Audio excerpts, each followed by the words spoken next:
You're listening to the Horseshoe Guys with Josh Carney and Jake Arthur. Your quest to find the most in-depth Indianapolis Colts podcast has triumphantly reached its terminus. Be sure to join Colts Nation's deep divers at horseshoehuddle.com, part of the Sports Illustrated Digital Network. Hey guys, and welcome in to the Horseshoe Huddle on Sports Illustrated Podcast. We are the Horseshoe Guys. I'm Deputy Editor Josh Carney, joined by Senior Writer Jake Arthur. Jake, how you doing tonight? I'm awesome, brother. How you doing? Good. I know that last week you and Zach Hicks had some technical difficulties with StreamYard here. We were hoping to have a Monday show as I moved cross country, but technology, it got in the way. So yeah, we were wondering what was going on because everything was working perfectly fine until we hit go live, and then we were vindicated the next day when StreamYard emailed them and said they were having issues that night. So it was not our crappy Wi-Fi. Of course, 2021 and the internet does not work. But yeah, so we are back after a few weeks off here. I hope everyone enjoyed their 4th of July. We were initially going to do yesterday, but it still was technically a holiday. So here we are coming to you on a Tuesday. Lots to talk about tonight. Last time Jake and I were together, we discussed the offense in depth for your 2021 Indianapolis Colts. Tonight we will discuss the defensive side of the football. We will also take a couple questions here at the end of the show that Zach and Jake were going to kind of get to last week on the Q&A. But as we mentioned, the internet got in the way. So here we are. But I wanted to start with some news that kind of broke last week. The Colts will have training camp in person this year. It opens July 27th in Westfield. And Jake, you will be attending a few practices. Tell us a little bit about that. Yep, I will be back to attending training camp as often as I can get there this year. Unfortunately, probably won't be able to be there for all 19 practices. Just day job, PTO stuff. That's a lot. Yeah, I had a baby earlier this year, so yeah. PTO kind of spoken for. But no, I'll be out there a lot still. At least definitely make sure I'll be out there for all the important stuff. But yeah, I plan on having little video recaps for everybody after that, and I'll have something written up each day, so that'll be good. I think some of the true beat writers don't want to be there for all 19 practices. That's a lot. Yeah. Once we get to the end of it, and it's just like every year, especially Westfield. I don't know the fields the Colts practice on at Westfield. There's something about a hot August morning that sometimes it just really takes you out. It takes it out. Yeah. I've been out there covering practice hungover before at like 9-10 a.m. and the humidity's at 150%. It can get ugly. It's awful. Oh yeah. But so the Colts report on Tuesday, July 27th at Grand Park Sports Campus. First practice will open Wednesday, July 28th to fans. You can learn more at colts.com/camp. And I am sure the Colts will be thrilled to have fans back at training camp. As teams across the NFL have open training camps again, for the most part. But then along with training camp, there was news that also broke last week that Lucas Oil Stadium will operate at full capacity in 2021. That is 63,000 fans. So open to the public completely thanks to the Marion County Public Health Department. That will be huge for this 2021 version of the Colts. Very good defense, a rebuilt offense, mainly at the quarterback position. To have fans back in that stadium, I'm excited to see that, mainly from a TV standpoint at this point. I don't know if I'll be able to get to any games this year, but it'll be nice to see people, in Lucas Oil again, screaming at the top of their lungs and really creating a home environment there, because nobody in the NFL really had that until late last season. And I think it showed. I don't know about you, Jake, but I think it certainly showed for some teams that were playing at home that it made a difference that there were no fans there. Yeah, absolutely. I'm definitely looking forward to, again, being back in the building this year. COVID restrictions, of course, were another thing for media that were kind of altered recently. So that means hopefully I'll be back in the building this year. It just wasn't the same last year. It's a different work environment at home covering a game versus being in the press box. Yeah. That building can get really energetic, and I've seen some great moments there. So yeah. I'm personally really looking forward to getting back in there. And all the fans being there, that it just makes such a difference. Like you said, you look at guys like Darius Leonard, how much juice that guy has and how energetic he is. He's the type of guy that feeds off the energy from the fans too. So there is a factor there. It may not be an enormous one, but the players have to be pretty thrilled to have the fans back in the building too. Yeah, and just a quick note from owner and CEO Jim Irsay. He said game days at Lucas Oil Stadium are like family reunions, and it wasn't quite the same without our entire Colts family alongside us. If that doesn't sum it up, I mean, that's pretty spot on there from Jim. It was very, very different to watch games on TV and see some of the photos of, action in the stadium, players celebrating, trying to hype themselves up, and there's nobody in the seats. Yeah. So it was very interesting. Hopefully we never have to go through a time like that. But the Colts will be at full capacity starting with the Seattle Seahawks and Los Angeles Rams coming into Indianapolis. So that will be a ton of fun, and they will get two good teams right off the bat. So we'll see how teams adjust to full stadiums right away, especially after a year off. So that, you fans that read SI and listen to this podcast and you go to the games, make noise, because you will play a factor in those first few weeks, especially after coming off a year where teams were on the road and didn't have to worry about noise factor. So it will be huge. But great to see that. We are slowly moving past COVID and all the restrictions, hopefully, at this point. But as we talked about on the top of the show, we are going to discuss the defensive side of the football. And I wanted to start at defensive tackle. We're kind of going to break it up position by position. I wanted to start at defensive tackle, and Jake, apparently one of my articles caused quite a stir on Twitter here in the last few days. There's a special reason why you want to start with the defensive tackle. So ESPN's Bill Barnwell put out an article, what could be an Achilles heel for some teams just in terms of, lack of depth at key positions. And he highlighted defensive tackle for the Colts and said that they have nobody behind DeForest Buckner. Now, while Buckner is a key piece to this defense, do not get me wrong. Like, he is elite of the elite on this defense.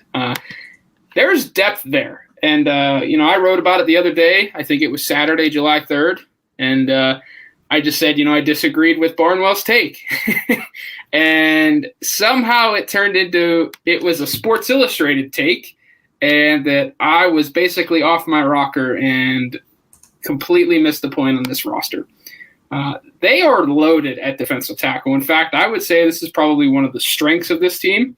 Mm-hmm. You have, obviously, DeForest Buckner. He's going to give you that pass rush and that run defense. Grover Stewart's right next to him. He's an all-pro caliber defensive tackle. And behind those guys, they just signed Antoine Woods in the offseason. He has more than nearly 1,400 snaps in the NFL. And Dayo Odenigbo can play 3-tech behind Buckner, as can Taekwon Lewis. So there is a ton of depth there. Now, if Buckner would go down, it would hurt this defense, no doubt in my mind. But it's not like they don't have any depth there whatsoever. And this is what Barnwell said. I just want to read this off quickly. Buckner is one of the most expensive defenders in the league, but that's the sort of production teams are hoping to get from their top interior pass rusher. With question marks on the edge after Justin Houston left in free agency, though, the Colts desperately need Buckner to be that sort of force once again in 2021.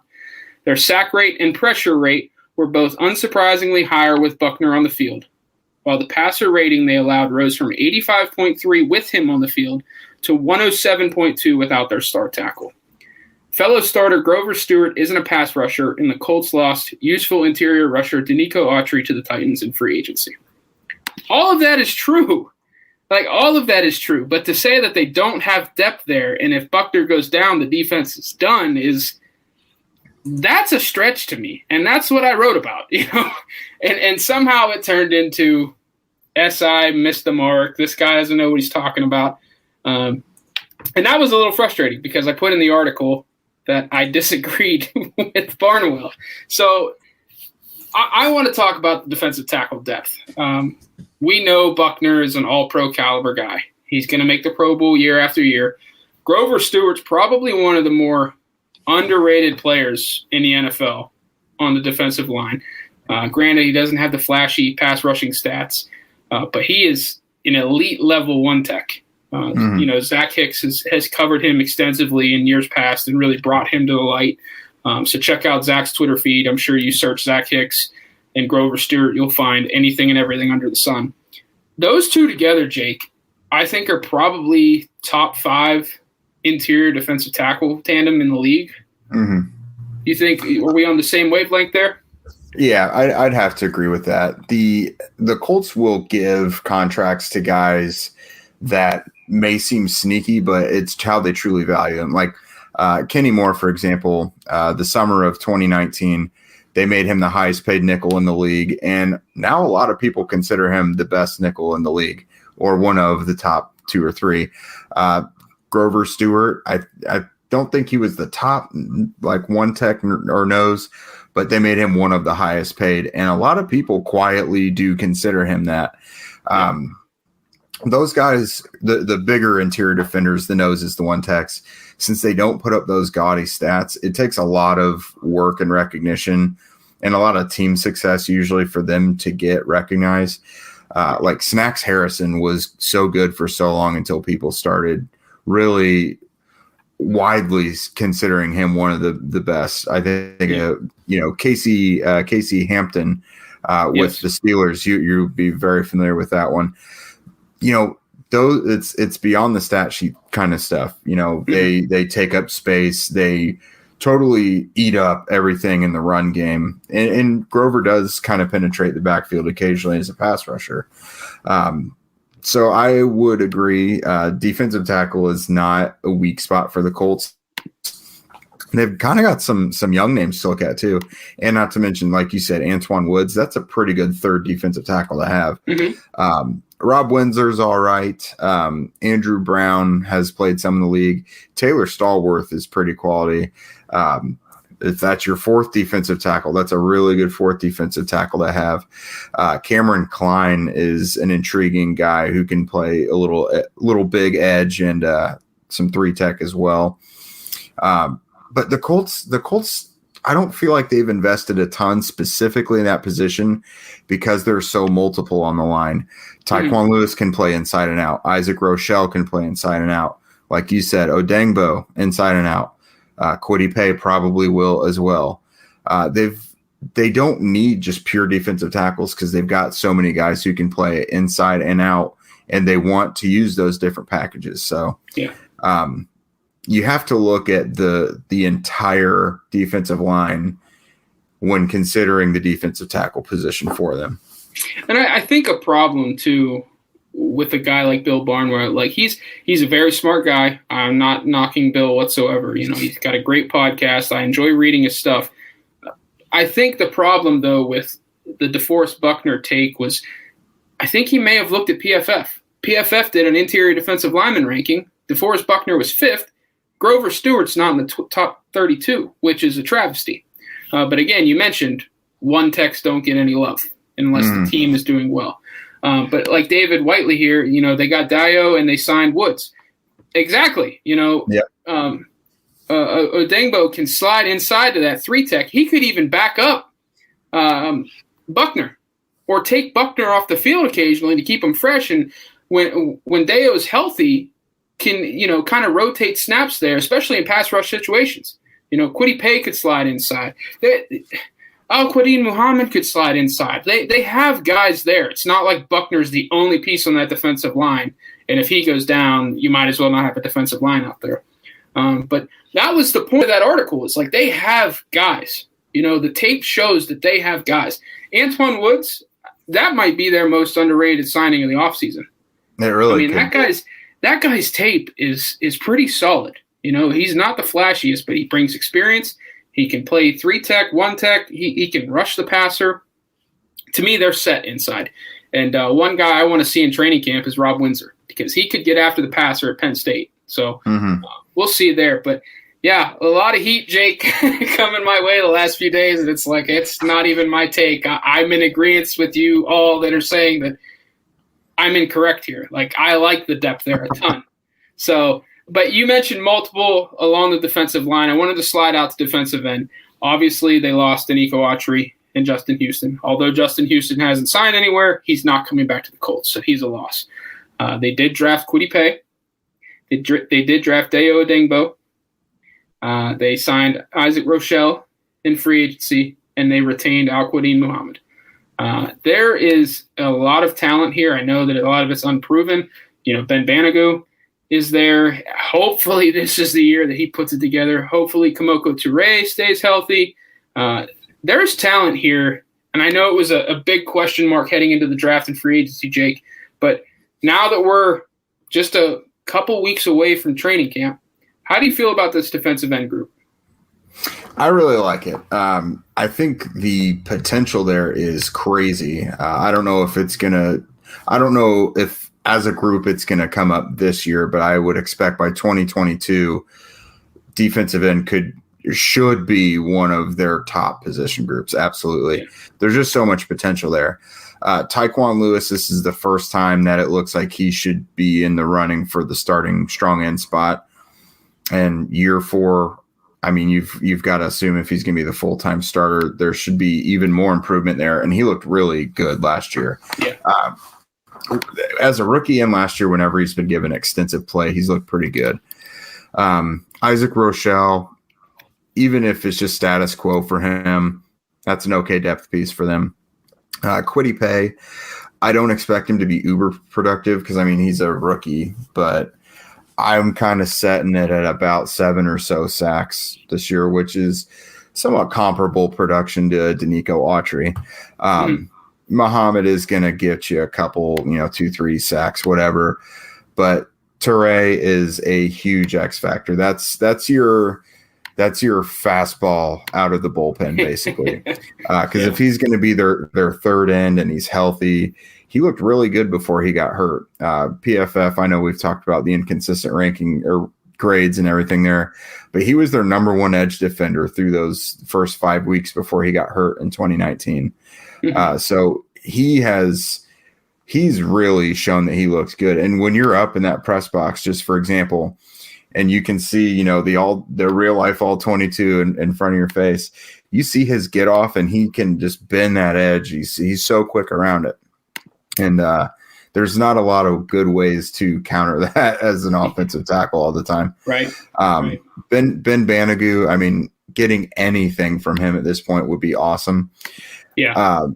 But I think in general, the thing I like best about this group is the youth. You of course love Justin Houston and Danico Autry. They've been productive and they've been serviceable players. But now this seems like a real opportunity for the young guys to actually show what they've got. If you just put a guy like Ben Banogu on the field, what does he show? Taekwon Lewis, I'm pretty psyched to see him as the full-time starter if he does win that job at the left end.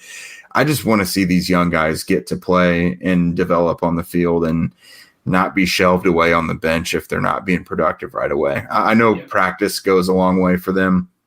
It really means everything, honestly. If they don't look good in practice, they won't play during the games. So those guys have to do their part to play well in practice. But I just really want to see the young guys. I mean, because if they pan out, that's your next 10, 12 years of edge play. We saw it with Dwight Freeney and Robert Mathis. Yep. Yeah, and that's where I'm at. Like, I want to see the young guys play. I think Al-Quadin Muhammad is a good depth piece. I don't want to see him on the field over a Kamoko Toure or a Ben Banogu. I want to see these young guys. Maybe Banogu. Yeah. Banogu, it really depends on training camp. And will he make the team?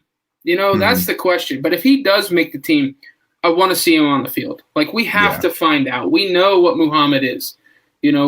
We don't know what Kwity Paye is. We don't know what Ben Banogu is at this point.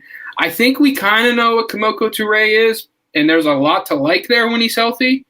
But I'm with you. I want to see these young guys on the field. I mean, I've had people say, you got to have veterans out there. I think they should bring in another veteran. What happens if these guys don't pan out?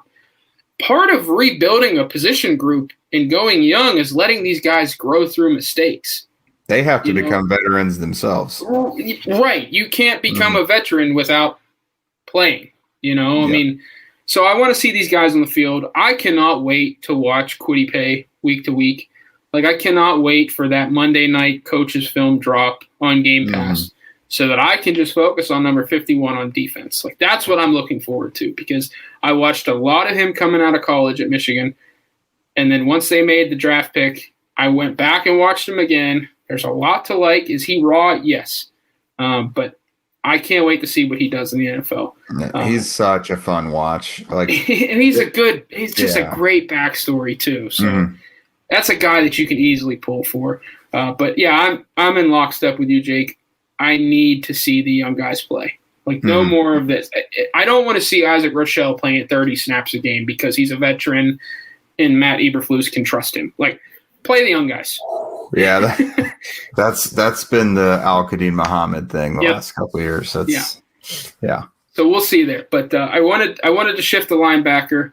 Obviously, losing Anthony Walker Jr. in free agency to the Cleveland Browns, that hurts. Not only on the field but in the locker room. Darius Leonard has talked ad nauseum about what Walker meant to not only him but that linebacker room. And right now, there's really only two starters penciled in, at least in my mind. That's Darius Leonard and Bobby Okereke. That middle linebacker job will be interesting. I'm kind of leaning Zaire Franklin there. I don't know where you're at in base, Jake, but how do you feel about the linebacker group? I mean, obviously, you have to feel good about it with an all-pro and then a guy like Okereke who's up and coming. But depth-wise and starter at middle linebacker, how are you feeling about this group overall? Yeah, so it should be Okereke at Mike and Leonard at Will. At least that's how they've kind of played it. And that leaves Sam. Yeah, Sam. Yeah, they transitioned it that way later in the year because Walker was playing a lot less and Okereke was eating into those snaps.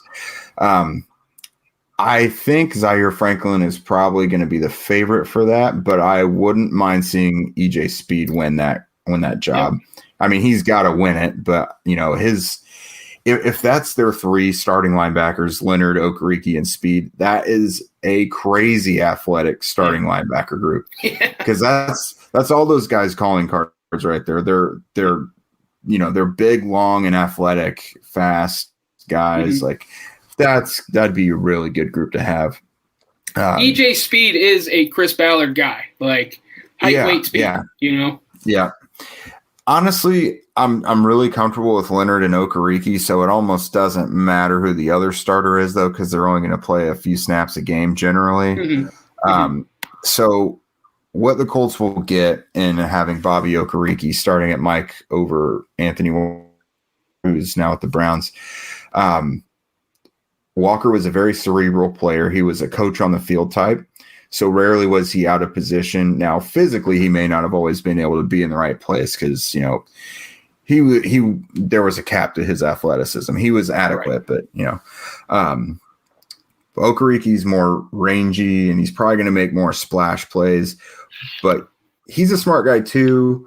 But you may have a couple more missed assignments and things here and there just because he's probably got a little catching up to do to where Walker was. Yeah. But, if he's the full-time starter all year, he'll get there eventually or to an adequate level where, I don't think he's going to be an issue right now. It wouldn't, he was already primarily the Mike for a lot of late in the year anyways. Yeah. But generally over the course of his season, he's probably going to make a couple more mental errors than Walker would have. But, I mean, playing time and film study and practice are the things that'll iron that out. You mentioned Walker being that cerebral guy, that leader in the locker room and on the field. You basically were describing Zaire Franklin at Syracuse. Now, I was at Syracuse when Franklin was there. So I covered him. I was in the locker room. I talked to him many times. He is just a very smart football player. And that's the type of guy, like, he's going to know his assignment. He's very rarely going to blow the assignment. He's going to make sure the guys in front of him and around him are in the right position. But like Walker Jr., he's capped athletically. So when you described Walker Jr. like that, I immediately was like, that's Zaire Franklin. That is 100% Zaire Franklin. So I think that he's kind of, for me, he's kind of the front runner for that starting job. But again, I think if you gave Matt Eberflus and Chris Ballard and Frank Reich truth serum, they would say it's EJ Speed, So I feel really comfortable about this linebacker group. I felt a lot better, too, when they added Malik Jefferson there late in free agency. I know he hasn't fully panned out to what he was at Texas, but, again, that's a guy with experience on special teams. He knows how to prepare, and I think he can be really solid. The one guy I really like, though, Jake, in this linebacker group as a depth piece, Jordan Glasgow. Mm-hmm. Just special teams ace. That's what he was coming out of college. And when they made that draft pick, it was like, that's a special teamer right there. And he made an impact as a rookie. Yep. I don't know how much he could actually hold up on the field defensively in case of injury. But I feel so great about him playing on special teams, 10 snaps a game. Where are you at in terms of depth right now, Jake? I think depth, it's not bad. There's some experience there. Glasgow, like you said, I've been kind of intrigued by him. He played that Viper position at Michigan, which is like basically we need someone to play something anywhere. Like, here you go. Right. Yeah. So he's capable of playing, or he was capable of playing just anywhere at Michigan. And I think if he filled in at like Will, for example, that would probably be where he would excel if he had to play a defensive position. Because I remember when he got drafted, a lot of people didn't know if he was going to be a safety or a linebacker. But looking at his special teams prowess, like you mentioned, of course, the Colts had an All-Pro in George Odom. His PFF grade was outstanding. Glasgow's grade was just like a sniff below Odom's on special teams. So the Colts may see it pretty similarly, that Glasgow's not far off from Odom, and it could be one reason why they didn't give Odom a very big offer. But Sky Moore has started a game for them at Mike. He's played in a few on defense for them. EJ Speed, again, very quality player. Malik Jefferson has really only played special teams in the NFL. Matthew Adams has given the Colts quite a few Sam snaps earlier in his career. You feel bad for a guy like him because he came out of Houston in college as a thumper, and it's exactly what he did when he played on defense for the Colts. But he seemed to get a penalty like every time he'd lay a big hit, even if it was clean. It was so unfortunate because he would lay these big hits on guys, and even though they looked completely legal and they were shoulder hits, he got flagged every time. Yeah. So you put a guy like that on the field, and unfortunately, he's his own worst enemy, even though I would say his hits are fine. But no, I think their depth is not bad. Isaiah Kafusi is even kind of interesting from a special team standpoint, I think. Yeah, I just feel good about this linebacker group. I mean, it was tough to see Anthony Walker leave for as little as he got. I think he got $3.5 million on the open market with the Browns. That was tough to swallow, knowing that he could have been re-signed cheap. But again, I mean, they obviously transitioned to Okereke at the mic. So did it make Walker?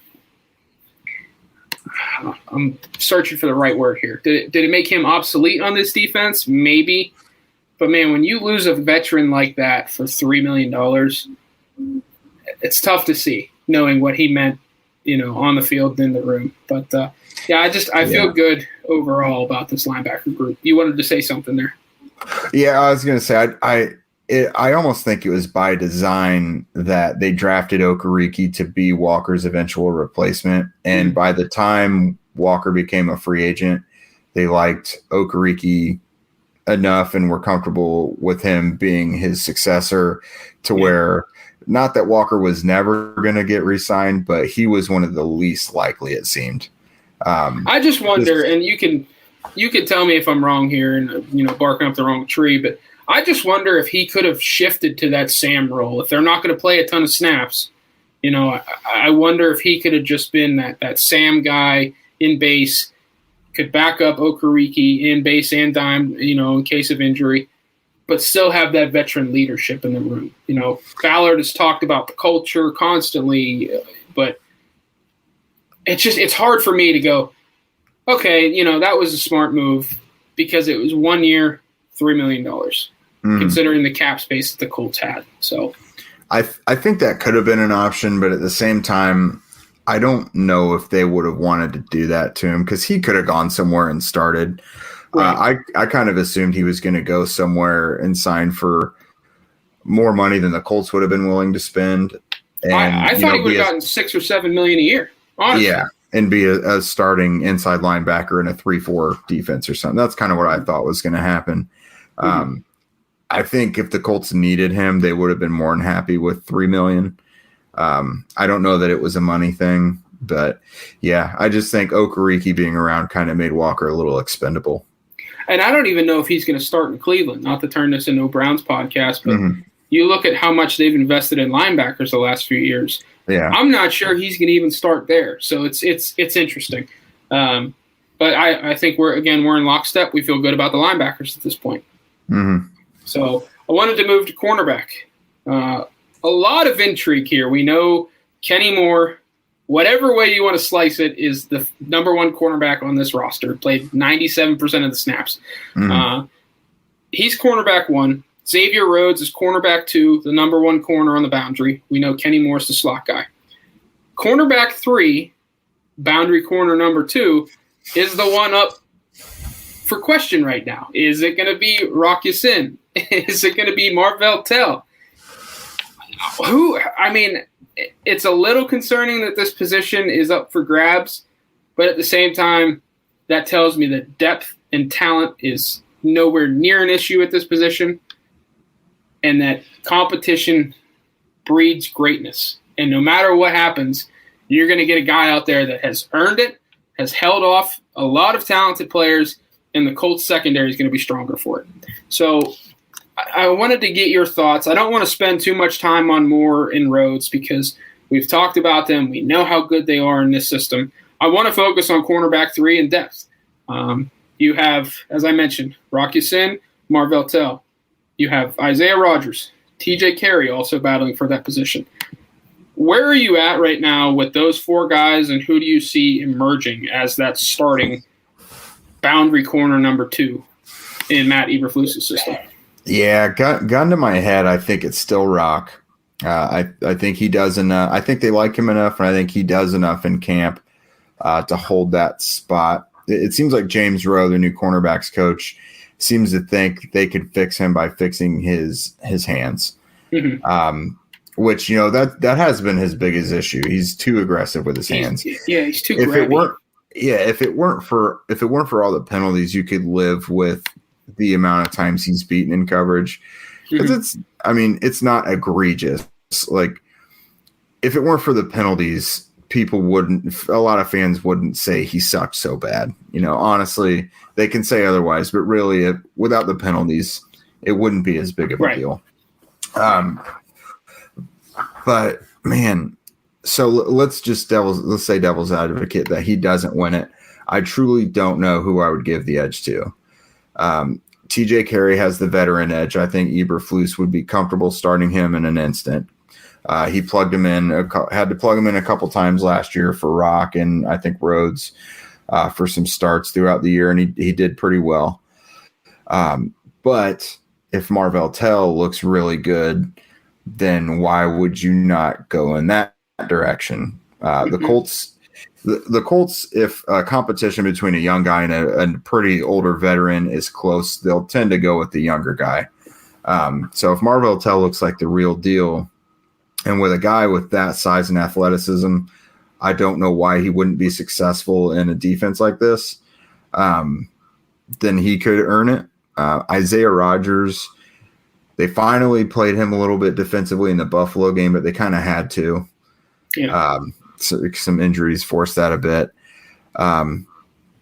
Man, that's tough. I can't, outside of Rock, I can't give an edge to anybody, but I gave you some reasons for why someone might play more than the others, but that's one we're going to have to see develop on the practice field.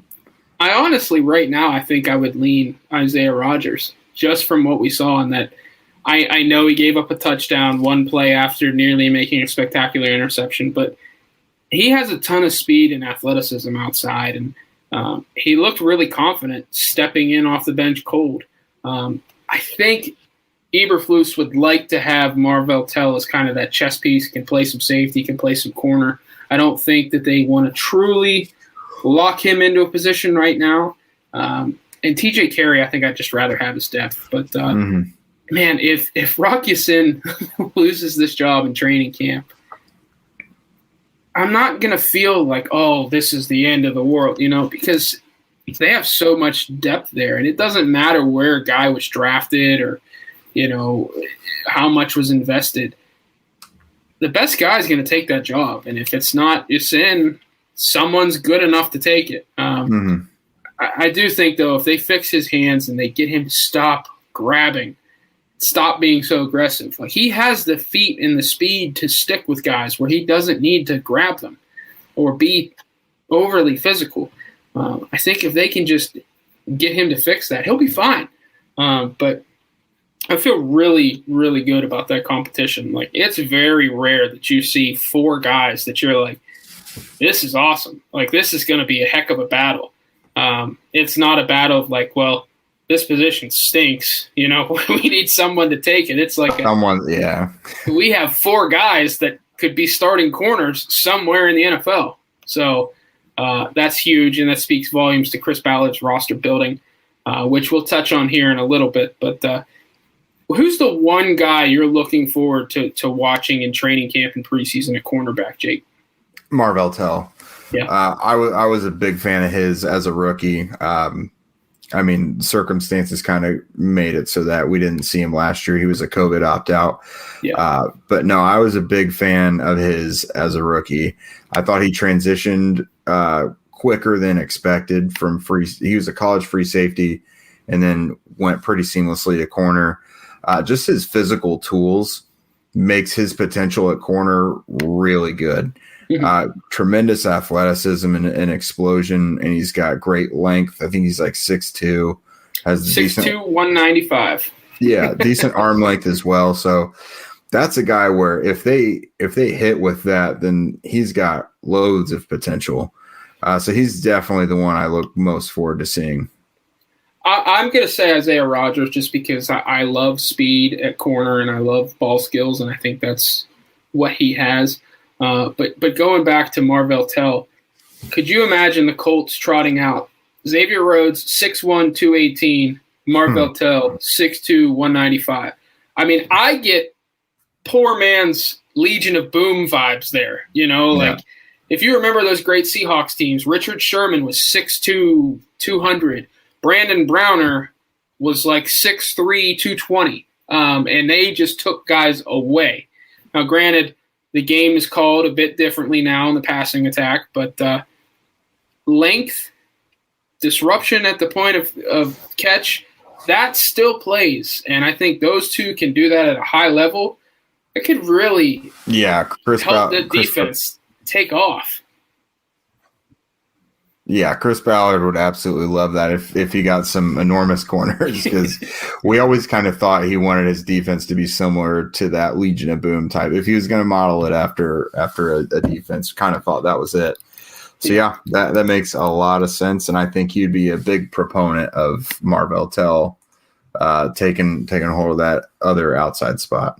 Yeah, and I didn't even realize how big Marvell Tell was until I'm looking at the roster and I'm like, oh, they have him listed at 6'2". Now, who knows how accurate that is, but I think it's legit. His pro day was his mock draftable spider chart is crazy. Yeah. Other than I think his weight, it's like all filled out. Yeah. I'm pulling it up right now.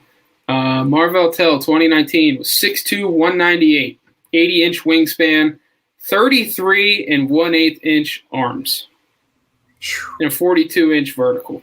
That is wow. That wingspan and arm length were in the 94th and 92nd percentile for the position, and that was a safety. If you switch it to defensive back, it's the 95th and 93rd percentile for arm length and wingspan. So, I mean, That's awesome. So that's good stuff. Yeah. Yeah. And that's not, that's not a knock on Rocky Sin. I'm going to pull his up here. But, man, if a guy like Tell at his size could do that, that's massive. I mean, here's Rocky Sin's, and then we'll move on to safeties. But 5'11" and 3/4, 192 pounds, 77 3/8 inch wingspan with 32-inch arms. So he's even still a big guy in general for the position. So he's a strong guy. He's not, overly lengthy or anything like that, but he's got above average strength for the position. Yeah. So which I wanted gets to move him in on. trouble. Yeah, for sure. So I wanted to move on to safety. Obviously, Julian Blackmon is back for year 2, and Khari Willis is back as well. So that will be your starting tandem at safety. Depth is interesting. Some names that I'm sure Colts fans are familiar with. Obviously, George Odom is back there, primarily for special teams. You have the 2 Sean Davises, one Sean Davis the rookie, the other Sean Davis the veteran. Ibrahim Campbell is still on the roster, as is Nick Nelson. And don't want to forget Roland Milligan. So there are options there. Do we think both Sean Davises make the team, Jake? Man, I don't know. Aren't they going to kind of have the same role? You would think. Yeah, you would think. Sean Davis, the veteran, has played a box role in Pittsburgh. He brings over 40 career starts of experience to the table. So I think the Colts will obviously value that. But that guy has no ball skills and is a very poor tackler. So that'll be interesting. Yeah. And then Sean Davis, the rookie, has good ball skills, isn't a great tackler, doesn't have a ton of range. So it's interesting. If they keep 5, because it seems unlikely to keep 6. So if they keep 5, obviously Blackmon and Willis and Odom, yep. I'll give them rookie Sean Davis. And then the 5th, I'll actually say Roland Milligan is the 5th. And special teams. The reason I say that is special teams, and he can also play the slot. I think it was 2019 because he was a COVID opt-out last year. 2019, I don't remember if he started, but he played quite a few snaps at nickel when they had some injuries. So he's capable of playing safety and the slot. And I think it was Frank Reich and Andrew Luck back then both pointed him out specifically in 2018 and 2019 as a guy like on the practice field who, obviously no fans or anyone would have known who Roland Milligan was, but like who all the teammates acknowledged was a playmaker in practice. So that's really high praise to get that from Frank Reich and Andrew Luck. And they weren't asked directly about him. They were just like, who is someone who does this? And they both, they named him. So Milligan is a guy who could surprise some people just with his presence alone on the roster. I don't remember him doing very well.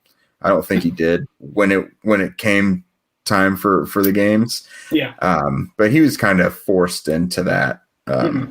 We'll see, another year.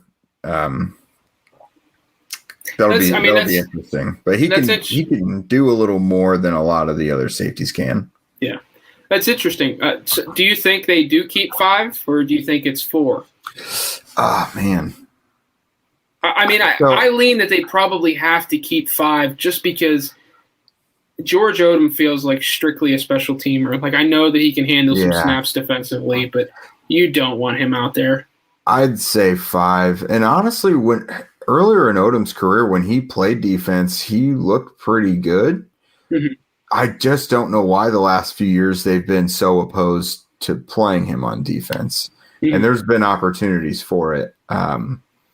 Chris Ballard spoke very, very highly of him his first couple years in the league, and I'm sure still feels similarly after he just got an all-pro special team nod. So I don't know why they don't play him defensively because he has looked good at times, but that obviously doesn't seem to be in the cards for them. They seem to like rookie Sean Davis quite a bit.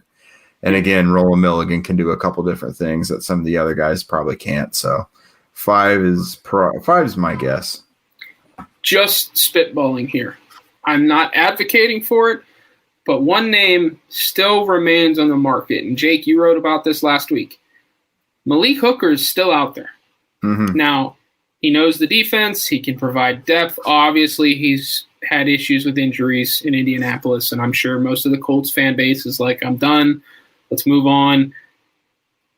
If we get closer and closer to training camp and he shows that he's healthy, he's fully recovered from that torn Achilles, and he's still on the market, would you kick the tires on a veteran minimum deal at this point, or is it just that ship has sailed, we're moving on from Malik Hooker, don't want to see 29 Hooker in blue again? If I was going to guess, both sides, that ship has maybe sailed. That makes sense. For Hooker and the team, possibly. I mean, I don't know for sure, but it just really seems that way. When I was writing that piece, I kind of thought about it a little bit, and he's probably going to have to do some sort of prove it deal since he's coming off that Achilles. And similarly with Marlon Mack came back to the Colts, and a lot of us thought maybe he wasn't going to because of Jonathan Taylor, and then Mack had the Achilles himself. I thought about maybe, the perfect scenario for both sides is now Hooker wouldn't be a starter, but this would be a sub package thing for, obvious passing down, 3rd and long and such. Let him be a center fielder. Yep. Maybe he only plays a handful of snaps a game, but let him be a center fielder and just do what he does. Don't force him to play out of his comfort zone much.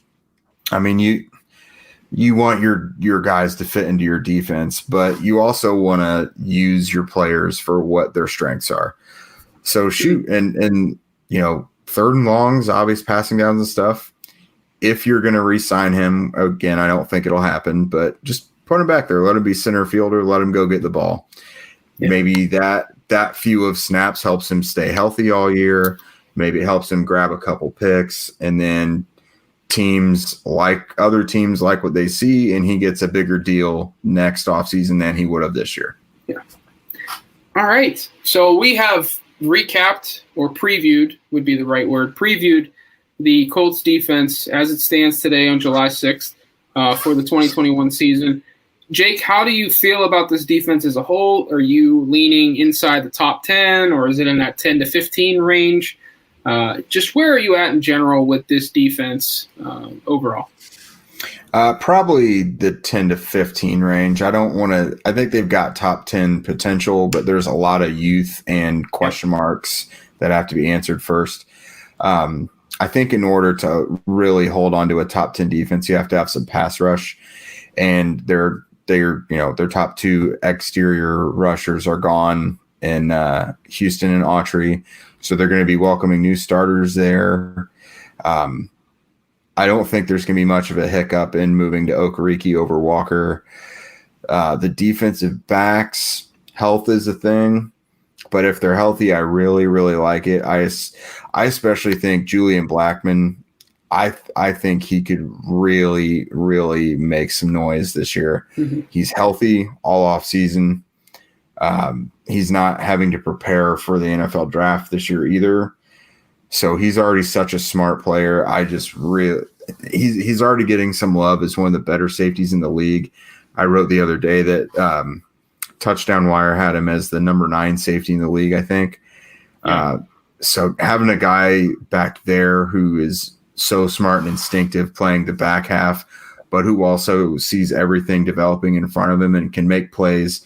He had that really good open field tackle against Derrick Henry last year, for example. He could be the total package at safety. Mm-hmm. A guy like that can be an X factor and a total difference maker in putting a defense over the hill to being a really, really good defense. And they've had a really good defense for the past couple years. But again, there's some question marks there. Yeah, when you have a safety that can see the field, has great instincts, is a great tackler, when you have a guy like that back there, it really changes your defense. And in no way, shape, or form am I saying that Julian Blackmon is Bob Sanders. But you go back and look at the impact Bob Sanders had on those Colts defenses. It changes everything that a defensive coordinator can do. You can leave him on an island. You can bring him into the box. You can be super aggressive with him. He's just a smart, cerebral player that is consistently in the right position. And I agree with you. I think he's going to have a significant second-year leap. Having a full offseason of health is going to help him substantially. But I'm with you. I want to say it's probably a 10 to 12 range defense for right now, but I do think it has top 10 potential, just depending on how these guys develop and continue to progress in their careers. But a lot to be excited about with this Colts team on defense. If you didn't hear us on the first real episode that we had, we previewed the offense. You can find that on iTunes, anywhere you get your podcast. Just search the Horseshoe Guys. We'll be right there. And I think that episode was about an hour and 17 minutes, so we're going to try and keep it to the same number each time, Jake, throughout the offseason. Yeah. We both feel really good about this defense. I think we both feel really good about this Colts team in general. I don't think either of us is saying Super Bowl or bust, but I think they're going to remain contenders once again and be in the playoffs at this point. Yeah, I do think they should be the AFC South favorites. It shouldn't be the Texans or the Jaguars. Tennessee just has they've just got some real issues that could crop up if just a couple guys get hurt.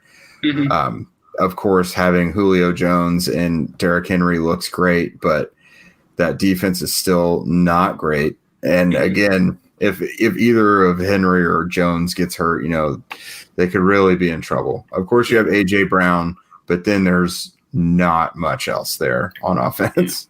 Well, I think if Henry goes down, they're in trouble because Darrington Evans, I liked him a lot coming out, but he's so unproven, and it just that's got to be like the largest gap of experience in a backfield across the NFL.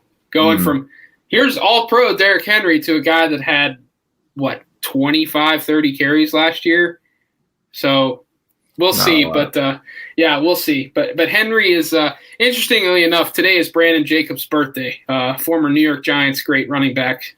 Was 6'4", 267, ran a 4.5. And I shared NFL Throwbacks video on Instagram today, and I said he was the OG Derrick Henry. People forget. Yeah. And, we'll see. It should be a great 2021 season. But we have a couple questions here from readers that were targeted for Jake and Zach last week. I think that we're going to get to today. We may do another mailbag on Thursday. We'll see what Zach's availability is. But the first one, Jake, is from @TMoneyCulture. Yes or no to this trade offer? Colts receive Atlanta's second-round pick in 2022, which is originally the Titans, which comes over in the Julio Jones trade. Atlanta receives wide receiver Zach Pascal, running back Jordan Wilkins, and the Colts' fourth-rounder in 2022. Yes or no? I don't think Atlanta would. I mean, I know that's Atlanta and kind of seems maybe initiating that trade, but I don't. You and I kind of talked off air first. I don't really see that being super beneficial. I don't think they would view Jordan Wilkins as any significant upgrade at running back. They probably don't even view him on the same plane as Mike Davis, who they have right now. Pascal, I think, would be a good compliment, but he would probably be their wide receiver 2 behind Ridley, because I'd put him above Russell Gage. And then a fourth rounder. In the fourth round, that's all pretty rich just for a second rounder. I don't even know. I mean, the Colts like second rounders, of course. They try to stockpile them all the time, but I don't even know if they would go for that. So here's the thing. That pick from the Titans to Atlanta would be outside the top 50. Okay? Projecting. We think the Titans will pick in the back half of the first round, so that means they pick in the back half of the second. So you're getting an outside of the top 50 pick for Zach Pascal, who's a solid number 3, Jordan Wilkins, who's we've said on the last show we think he's he'd be a good running back as the lead guy in a certain system. And then that 4th rounder from the Colts. Why would Atlanta trade a top 75 pick for 2 guys that they're going to have to re-sign on their own on a rebuilding roster, we think? So I don't think the deal works at all for either, but I also think Atlanta would be giving up way too much in that deal for 2 guys that they'd have to basically reset the market for. Not the positional market, but their individual market for. They would be in charge of re-signing them rather than just trying to wait until they hit free agency. So T-Money, I think Jake and I both here are a no from the Colts perspective. Yeah, I think Wilkins individually could probably be had for a 6th or 7th rounder, and then Pascal's probably more of a 4th or 5th rounder. I would say a 3rd just because he had the market set for him with that 2nd round tender. So I think it bumps it up slightly. You're not getting a 2nd for him. No team clearly gave up a 2nd to try and sign him, but I think you could probably have him for a 3rd depending on the roster. Yeah, placement of the draft pick, it would be part of it too. Yeah. But it wouldn't be it wouldn't be a 1st or 2nd, but I don't think it'd be a 6th or 7th either. Yeah. So there you go, T-Money. That is a no for both of us. I also just don't want to trade Zach Pascal. There's that. The next one is from @CashMoneyFork. That is quite a Twitter handle. I like it. Do you think Zaire Franklin is going to be re-signed? What do you think, Jake? Lost in the shuffle of all those re-signings and extensions the Colts are going to have to do, you got Zaire Franklin in there. I do think they would re-sign. He's a team captain. He's been a special team stalwart his whole time there. They feel comfortable throwing him into any of the 3 linebacker positions when they need him in a pinch. And I don't think he'll be expensive. I think he'll probably come on a pretty cheap deal. So I think he will get re-signed. Here's the thing, too. Here's the thing, too, Cash Money Fork. I had to make sure I was addressing you correctly, so I apologize. They have 5 linebackers signed for next year. Isaiah Kaufusi. Then you have Jordan Glasgow, EJ Speed, Bobby Okereke, and there was one more that I'm missing now. Great. This is terrible live. They had 5 linebackers signed. I can't find the other one. This is terrible. But, 5 linebackers total signed. All of them are under $1 million. Obviously, we know Darius Leonard is going to break the bank. But you cannot preach culture, accountability, all that if you're Chris Ballard, and not re-sign Zaire Franklin. I don't care if he's not the Sam starter this year. You have to keep that guy as team captain. You cannot continue to lose valuable assets like him in the locker room and on the field year after year and continue to preach culture. And again, it goes back to the Anthony Walker discussion. He's not going to break the bank. Zaire Franklin simply is not going to break the bank. So I think he gets re-signed and re-signed quickly. Heck, he could even have an extension before week 1 at this point. I wouldn't rule that out. So there you go, Cash Money Fork. Jake and I, lockstep, 100% lockstep, will be re-signed. This last one is from Lupe with love. What is the Colts' strength that no one is talking about, and what is the Colts' weakness that no one is talking about? That is a great question. Yeah, can I cheat and say defensive tackle because Bill Barnwell said it wasn't a strength? Yeah, you got the market cornered on that one. I'm trying to think of one that legitimately no one is talking about.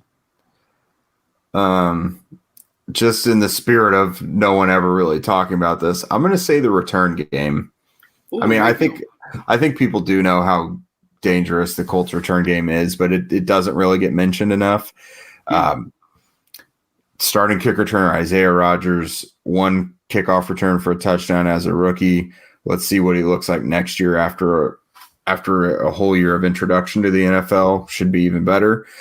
He was one of the most accomplished kick returners in college when he was at UMass.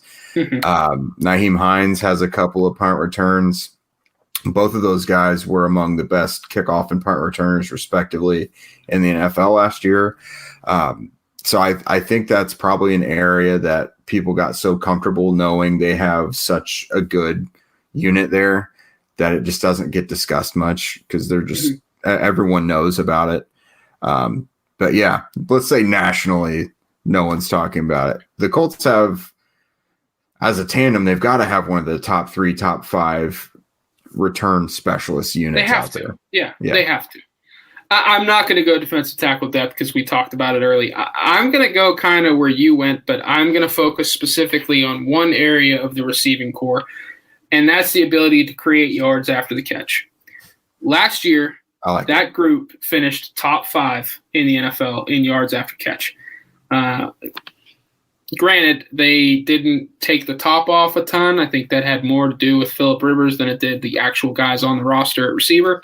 But you take those guys and continue them into this year and add Carson Wentz, and that takes, in my opinion, some pressure off Carson Wentz to not have to consistently hit the deep ball because you have guys that can create after the catch. I mean, we just saw it with Phillip Rivers. They could take short gains and turn it into splash plays. And, I just wrote an article today kind of following up on Chris Ballard's comments on the Athletic Football Show podcast with Robert Mays. He likes the receivers a lot more than many seem to across the NFL. I'm in agreement with him. This is a really good receiver core, and their ability to create after the catch, I think, is something that's overlooked right now in this offense. And if they can continue to do that this year, look out with that offense and with Carson Wentz. So I think that's the strength no one's really talking about. But especially when you add Paris Campbell into that. My goodness. Could you imagine? They might be the best team in the NFL at yards after catch, if that's the case. Jake, what's the one weakness that no one's talking about? I really struggled to come up with something here. Yeah, let's say the weakness that no one's talking about. You could say how dependent they are on Carson Wentz, but everyone knows that. Yeah. Like, that's been the most polarizing topic. That's why I didn't want to say that. It's like, their weakness is backup quarterback. They don't have any experience there. But right. Literally, if Wentz goes down, there are 0 NFL snaps on that quarterback depth chart behind him. But that's too easy of an answer. And, again, people have talked about it. Mm-hmm. Area weakness. I honestly I have one I don't want to say yet. Okay. Yeah, so the area weakness, I would say no one's talking about. I think everyone just thinks left tackle is going to be fine because of Eric Fisher. Sam Tevy has played decent football at his best in his career. And now he's being trusted to be the starting left tackle for a quarterback who has had some injuries until Eric Fisher gets in. Eric Fisher is a 30-plus left tackle who's coming off an Achilles injury. Right. The recovery from that injury is better than what it used to be, but it's not just a given that left tackle's fine this year. Now, that is a position they can work around and do some creative things to counter it. But no pun intended, if you're hoping to make a Super Bowl run, that will be an Achilles heel. That will be not good. Yes. I would also say some people have questioned left tackle. So another kind of quasi one I want to add is defensive end is also not a layup this year either.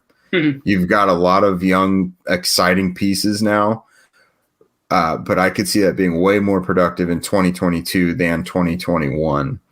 There's no guarantee that your exterior pass rush is more productive this year. Yeah. I like the guys they have. Don't get me wrong. I love what they did. But if you're looking for this year to have some 50-sack campaign as a defense, I don't think that's going to happen yet. Yeah. Can I say Darius Leonard in nickel as that second linebacker? Is that allowed? I mean, as long as you don't say it on Twitter with his entire name. Yeah, I'll try and avoid that. Please, nobody grab this and send it to him. Great linebacker. Great linebacker. but he's not good in coverage, and it concerns me because it's not like they have a guy next to Okereke that can handle that at this point. I mean, I'm a little concerned that if Leonard's on the field in obvious passing situations, that teams are just going to go after him. And I don't know how it's going to work. I mean, he's shown some flashes. Obviously, he has the gaudy interception numbers at this point, but he concerns me dropping and turning and running in coverage. I think that could be a weakness, and it could be something we're talking about in October and November. Like, why have they not figured this out? Like, what is happening? So does that work? I mean, that guy kind of feels like a cheap shot. It's like you're going after the all-pro linebacker as a weakness. That's great, Josh. It's only one area of it. Yeah. I mean, I think everyone wants Darius to be the starting will, of course. Yeah. Everyone has their warts. Yeah, for sure. So, yeah, that's going to do it for the Q&As. Jake, do you have anything else you want to discuss, or wait till next time? I don't think so. I think we fit in some good stuff there. All right. If you want to lump in special teams, there's not a whole lot to talk about there, but I guess there is technically a competition between Rodrigo Blankenship and Eddie Pinheiro. Who do you think comes out on top there? I think it's Rodrigo, honestly. I think it's Hot Rod. Eddie Pinheiro's not like a super real threat to me. Like, I think it's a legit competition. Don't get me wrong. Like, if Pinheiro goes and kicks the hell out of the ball in preseason and training camp, be the guy. Yeah. They could lean that way. But it's not like he's some super accomplished guy. He's not even really like an accomplished journeyman. Right. I think he's really only kicked extensively 1 year. I think that was with the Bears too, right? Yeah, I think this is more of just giving Rodrigo healthy competition, and hopefully letting him know he needs to strengthen up that leg. Yep. Because he had great rookie numbers, but he cleaned up inside 40 yards. Yeah. Whenever he was asked to go 50 plus, I think he was 1 of 3 from 50 plus, and I think they knew they didn't want to test him much from that deep either. Because I seem to remember a few times where they probably, with someone else, they would have maybe gone for a 54, 55-yard field goal, but they just wouldn't do it with him. Yeah.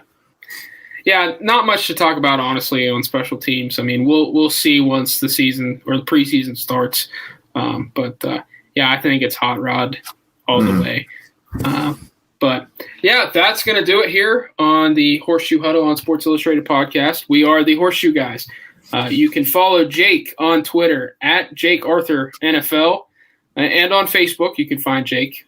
You can also follow the show and Horseshoe Huddle on Facebook and Twitter, and you can also read our work on si.com/NFL/Colts.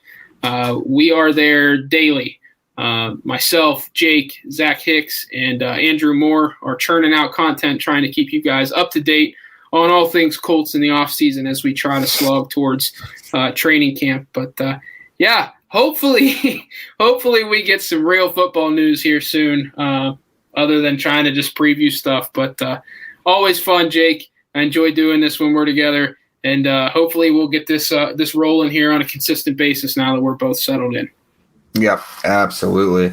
I'll say, just for some freshness, I do have some fantasy stuff coming up in the next week or so. So fantasy profiles for Colts players will start getting churned out here. Yep. Yeah, until then, please follow, rate, and review anywhere you get your podcast. Let us know how we're doing, how we can improve, topics you want us to talk about. You can follow me on Twitter at @ByJoshCarney. As I said, you can follow Jake on Twitter at Jake Arthur NFL. Shoot us a message. Let us know what you want to hear or what you want us to discuss further. But for now, that's it for Horseshoe Huddle and the Horseshoe Guys. Until next time.